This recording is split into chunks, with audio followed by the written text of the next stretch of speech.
Here are 3 easy rainbow cake designs that are quick to decorate but stunning to look at. For this first design, I'm using cake layers with sprinkles baked into them for an extra burst of colour. I used pink nonpareil sprinkles, called hundreds and thousands in the UK, but you could use rainbow sprinkles to make the cake rainbow coloured inside and out. After assembling your cake, cover it with a thin layer of frosting, called a crumb coat. This doesn't have to be perfect because it's going to be covered up in a minute, but getting it nice and smooth will make the rest of the decorating easier and neater. Let the frosting set while you prepare your colours. For the most eye-catching results, choose several piping tips, and I'll show you my favourites in a moment.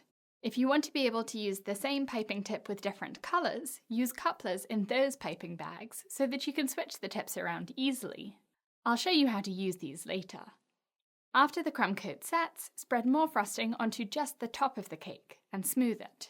The sides of the cake are going to be covered up so they can be messy, but the top of the cake is going to be visible at the end, so you want that to be neat. Choose a colour to start with, and for this pink I'm using a number 32 open star tip, piping a shell border by holding the piping bag on its side and squeezing it, holding still for a moment to let the buttercream bulge out, and then pulling away to leave a tail on the dot. Overlap each dot all the way around the cake to pipe a row of these shells or waves. Where you start and finish, there will be a join that looks a little bit different to the rest of the texture, so it's a good idea to start above that with your next colour so that all of the joins line up over each other, and that can be the back of your cake.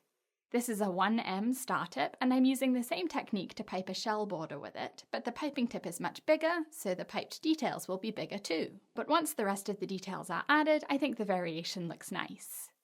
For my next piping tip, a petal tip, number 104, it's useful to have a guideline, so I'm indenting one by pressing the straight edge of my cake comb into the cake as I spin it.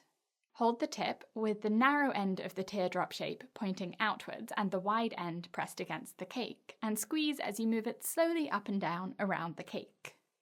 Pause for a split second at the top and bottom to allow the buttercream to curve softly around. The bottom of the piping tip should touch the piping underneath it every time you go down, and that way you'll make sure you cover up the crumb coat completely with no gaps in between the different colours of piping.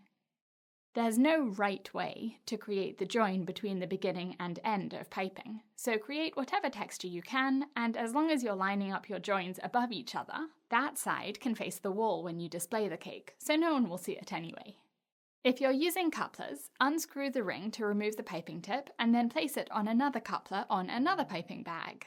Squeeze the bag to push out the previous colour until you see the new colour come through. By reusing piping tips with different colours, you're limiting the number of tools you need to buy and clean up afterwards. But since the same texture on the cake has different colours, it still adds lots of variety to your design. I'm using pale rainbow colours, but you can use bright colours instead. You'll just need to add a few more drops of colour when you tint your frosting. I'm using my Minute Buttercream, which takes on colour very easily, so with just a few drops you can create really bright and bold colours. The recipe is in the video description and on BritishGirlBakes.com.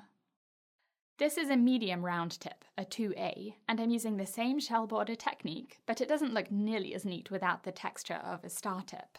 When the cake is finished, this will blend in with the other textures and it won't stand out as much as it does now, when it's right at the top of the decorations. Being able to switch between piping tips by using couplers really saves a lot of time when you're piping. When you get to the top of the cake and you're tempted to stop, keep in mind that the cake will look neatest if your final row of piping sticks up above the top edge of the cake, instead of ending just below that top edge, so take another minute to pipe one final row of piping. Voila! Beautiful colours and textures that make a quick and easy but stunning cake design.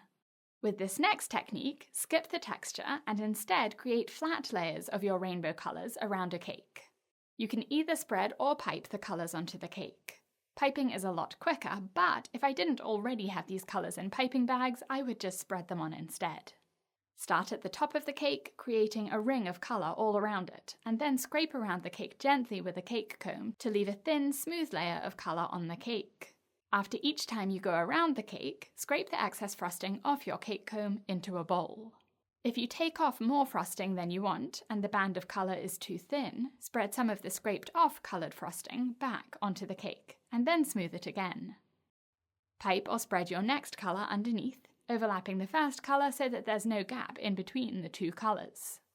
There are 3 tricks to this design. First, use a crusting buttercream, like my 4-minute buttercream, because it gets really firm when it sets and makes this layering possible. Second, take your time to get the frosting really smooth before you start applying the colours, because the colours won't completely cover the cake and they won't disguise messy frosting.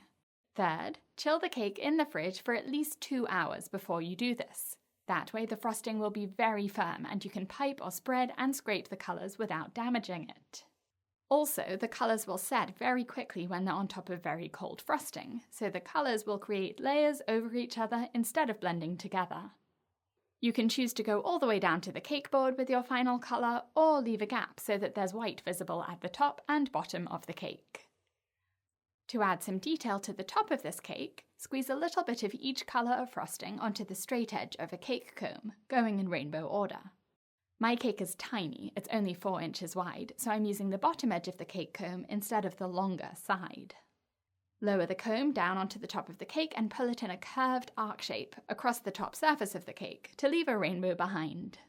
You might need to spread on a bit more of some of the colours and scrape again to get good coverage. You can use a piping tip or a toothpick to draw a design in the rainbow as well if you like. If you want a rainbow cake that's really quick to decorate, this one's for you. Pour your cake batter into a baking dish or casserole dish, and after baking the cake and letting it cool completely, decorate your cake in the dish so you don't need to assemble and frost it first. You can use piping tips to create the colourful texture just like on the first cake, but piping down is easier and quicker than piping onto the side of a cake.